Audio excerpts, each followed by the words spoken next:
So as I was saying, a new doctor had showed up at that practice, and so she was actually taking care of me because I requested not to see the main doctor there because she was just so rude, telling me that I had no choice. I better go in the elevator, and I have to get induced, or else I'm gonna have cerebral palsy or the baby or something. I don't know.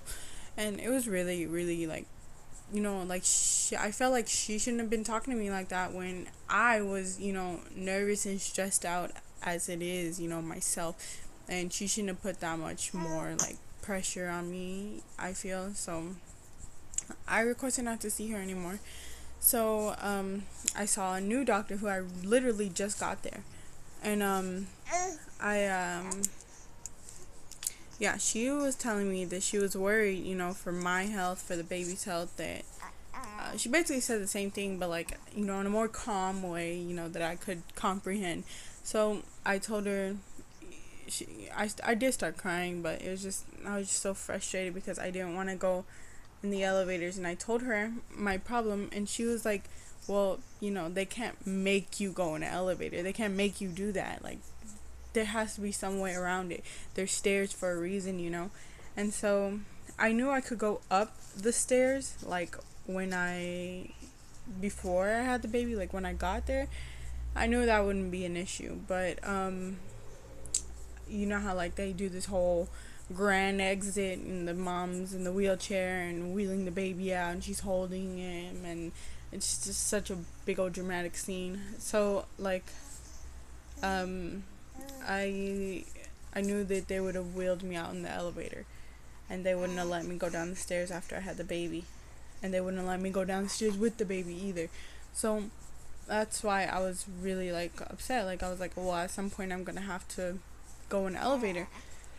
So I was like, okay, I don't want to do that. And she told me basically that she's like, yeah, we'll call the. How about this? You have to go and get induced because like she said, I'm not gonna make you do anything that you don't want to do. So she said, if you don't want to get induced, then you don't want to get induced. But she was saying that, she was just explaining to me like what could happen. They had checked my waters that day, so it wasn't. They said it wasn't low. It was actually pretty high for how far along I was, and they were saying how you know, I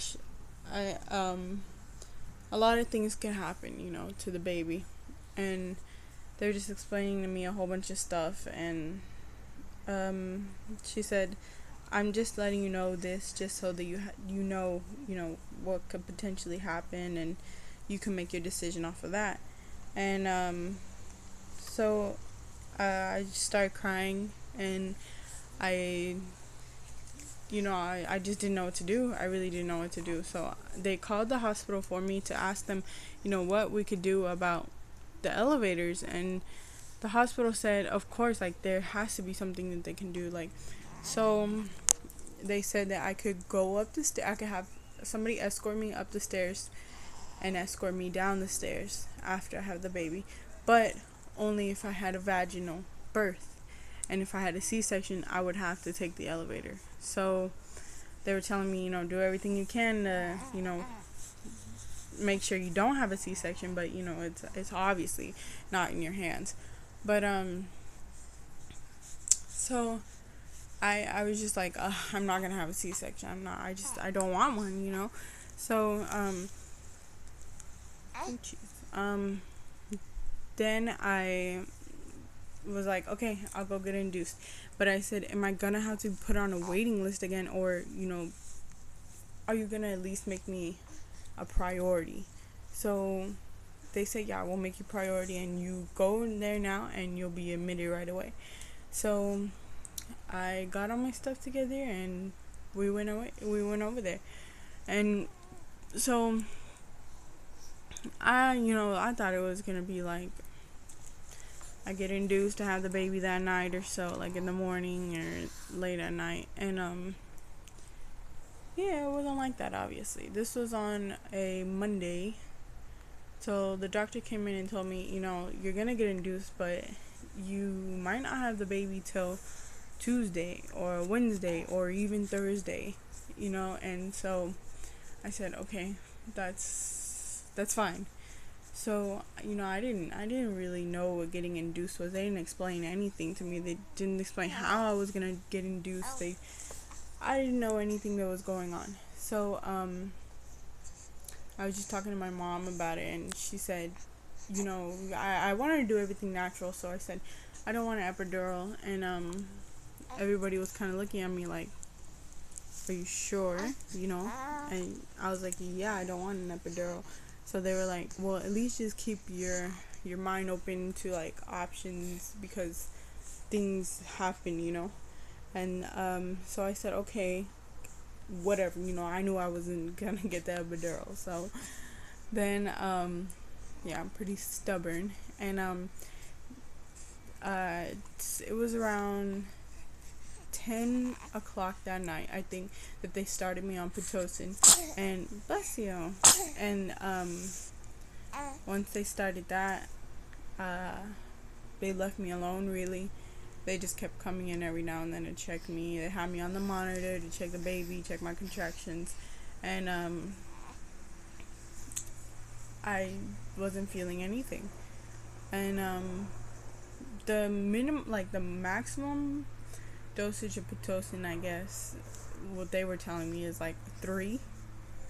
And I was sleeping. And they were like, why are you sleeping? So I got up to use the restroom, and then after that, she checked me, because she said, maybe you're just not like reacting to, maybe you're just tolerating it, so we're just gonna go ahead and check you to see how far along you're dilated. And I think I was probably at a 4, and that wasn't much progress. And so she said, because I was already up to 10 on Pitocin, and she said, okay, so we're gonna go ahead and stop this. So they stopped this. They stopped it, and then they turned it back on later. But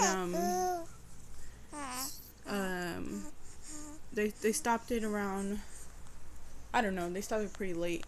It was already late. And they started it again. It was like 5 o'clock in the morning, or 4. And I didn't start feeling it until 5 o'clock in the morning. And I think still, like, they had to keep upping it, so I was at a 5.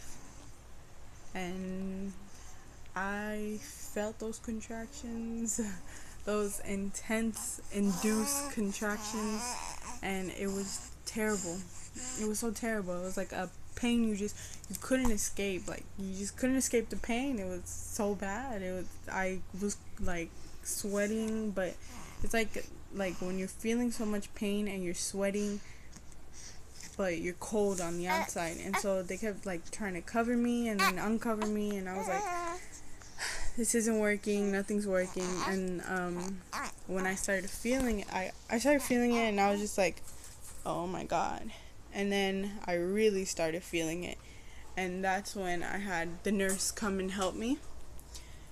The nurses were kind of trying to soothe me, because my husband obviously didn't know what to do. It was his first kid too, so he was kind of lost, you know. And he was really scared, because he didn't know what to do. He didn't know how to help me with the pain that I was going through. And I think that's all, guys, really.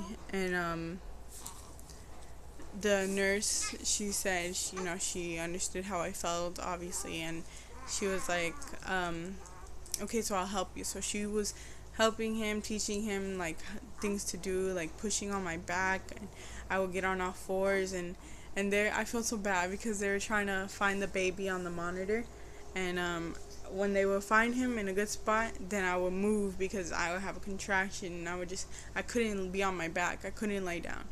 So I couldn't walk around either, because I was hooked up to the monitor.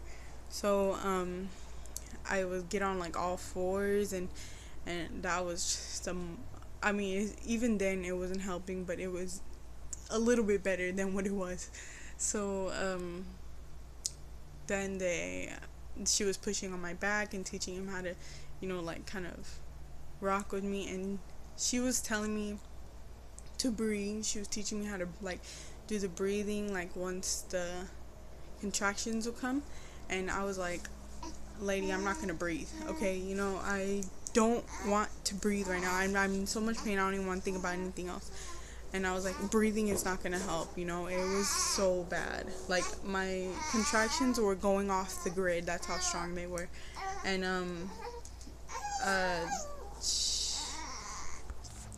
so they were so strong, and I just decided to listen to what she was saying because maybe she knew what she was talking about. So when she would see the contractions on the grid starting to come up, and she would tell me to take a deep breath, like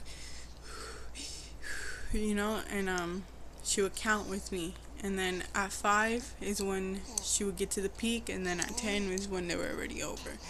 And I was like, oh my god, okay, that worked for a little bit. And then I don't know, I just couldn't take them anymore. So I started crying.